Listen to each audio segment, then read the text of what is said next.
Welcome to the very first episode of This Week in WebDev. This is an experimental show where I will share with you things that I found interesting from the web this week. So if you're a web dev or a programmer in general, you might find this stuff that I'm about to present to you interesting. So let's get right into it. The first article that I want to share with you is called The Definitive Guide to Approaching Tough Coding Interview Problems When Blanking Out or Stuck. Now, usually if you are a developer for a couple of years, you probably have been to a couple of interviews where you do whiteboard interview, where they ask you some random question that you have no idea how to answer. Now, keep in mind, this is pretty common. You don't have to know everything. One thing you have to remember is to show the interviewer your thought process. Any good interviewer will be interested in that instead of actually how you come up with the answer. Personal note, I've actually told the interviewer that I will straight up Google the answer instead because I don't know the answer on top of my head. So sometimes be honest is the best policy. But this article here from Algo Daily has very good tips for people who tend to blank out when they're interviewed, whether they're nervous or they just lack the knowledge.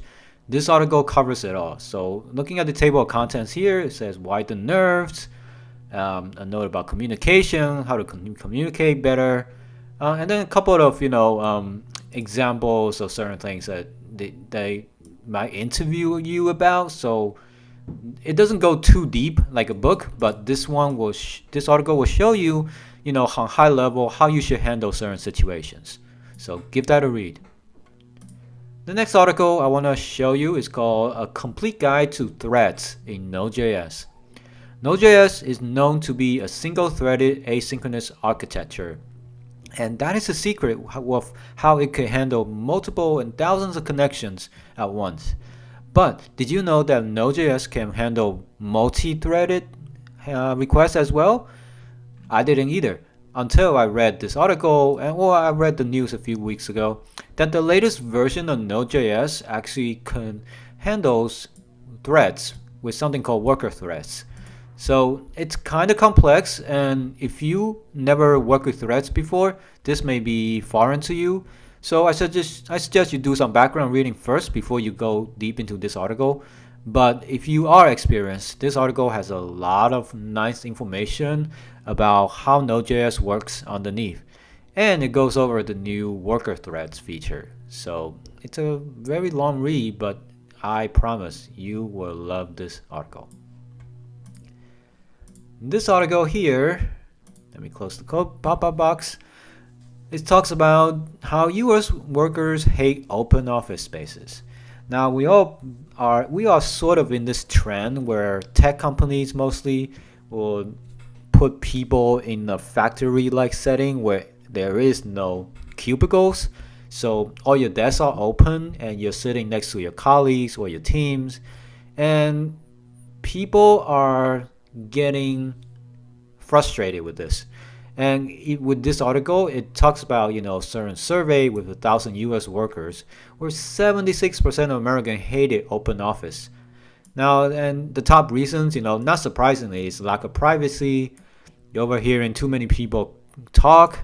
You cannot concentrate, and you worry that sensitive information may be leaked, and you can't do your best thinking. I think the last part hits home as developers, because us as developers, we tend to want to focus on certain things when we're thinking about a particular problem. Now, while you are so deep into your train of thoughts, somebody come over, tap you on the shoulder, and ask you something, blah blah blah. Then all of a sudden you lost your context. So there was a study that somebody did. It says like it takes actually a couple of maybe 20 minutes or something for you to get back to what you were thinking before somebody tapped you on the shoulder. So productivity loss is significant right there. So if you're a developer, I suggest you check this survey out and let me know if it applies to you. This article here is one of my favorites from Stack Overflow. It asks, how in general does Node.js handle 10,000 concurrent requests? Now, Node.js is known to be a high performance, server system, server, and it can handle multiple requests asynchronously with a single thread. But how does a single thread handle 10,000 requests at once? Now, this answer here from this guy, I forgot his name. I didn't see his name. This guy. So he gave a really comprehensive answer with also with flowcharts and examples of how exactly Node.js do that. So I don't want to go to detail to spoil you, but I suggest you check this one out and read about it. And also read about all the answers on this page because there's a ton of useful information. Here's a article about guide to map, reduce, and filter. So if you're a JavaScript developer writing modern JavaScript, you are probably going to use one of these, or two of these three functions almost daily. And it's sort of like a functional programming jargon, but it's very, very useful as far as like manipulation of an array goes. So this article is very useful and it has a ton of pretty graphics. No surprise from CSS tricks. And the information here is very easy to understand and lots and lots of examples actually. So I suggest you check this one out if you want to get good at these three functions. And the last article I want to share, it's called An Introduction to Web Components. So why web components? Well, because today we have React, we have Vue, we have Angular, and they all sort of try to do components in JavaScript. So they want to like somehow package JavaScript, CSS, and HTML all together in a single component so you can reuse it something. Now, like web component actually had this idea from a while ago. It actually exists way before all these frameworks exist. And its idea is pretty much that, like they want to combine JavaScript, CSS, and HTML all together in a single component. So you can, but using vanilla JavaScript. So, like built into the browser. So you don't have to install a bunch of front-end libraries and learn about them. You can just straight up use HTML and then you can have custom elements.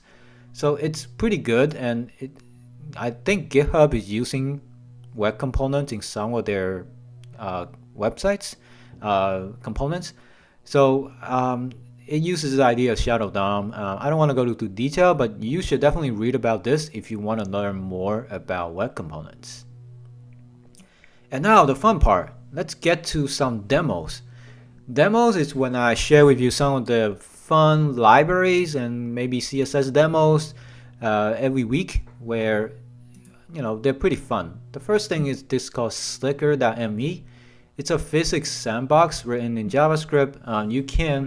The instructions are down here. So you click on something and then you do this and it sort of obeys the laws of physics. This is pretty fun. So you can delete R to rotate. So if I I can drag my mouse.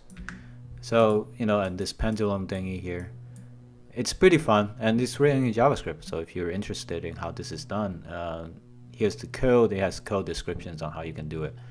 Check it out. It's pretty fun. The next demo I want to show you, it's called Highway.js. It's a transitional manager for front end. So if you go to the demo website, you'll probably see some examples.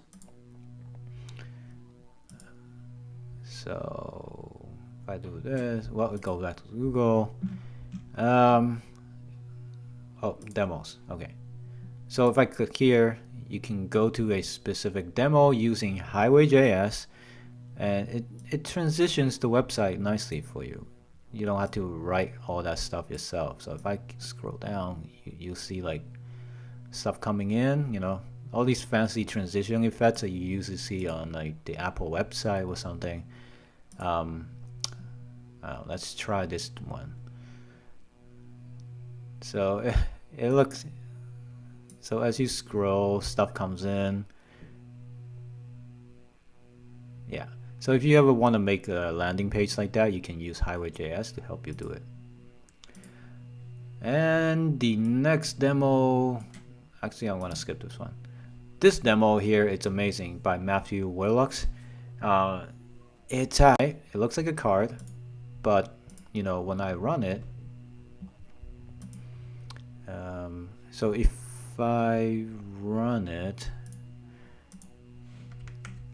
yeah, so if I press a button, actually go to the next card, you see this nice transition fluid effects. Yeah, so this code pen here by Matthew creates this really nice fluid effects. So if you want to check it out, I have, I'll link you to it, and it has a lot of code in there, actually, JavaScript and CSS. So yeah, check it out. And that is it for this episode of This Week in Web Dev. And if you want links to all the things I mentioned in this video, check out the link in the description. I have it all there. And don't forget, if you want to sign up for a daily newsletter where I send you all the latest and greatest stuff from the world of web dev, go to pentacle.com/news and put in your email, and this will put you in the list. So let me know what you think about this first episode, and I will see you guys next time.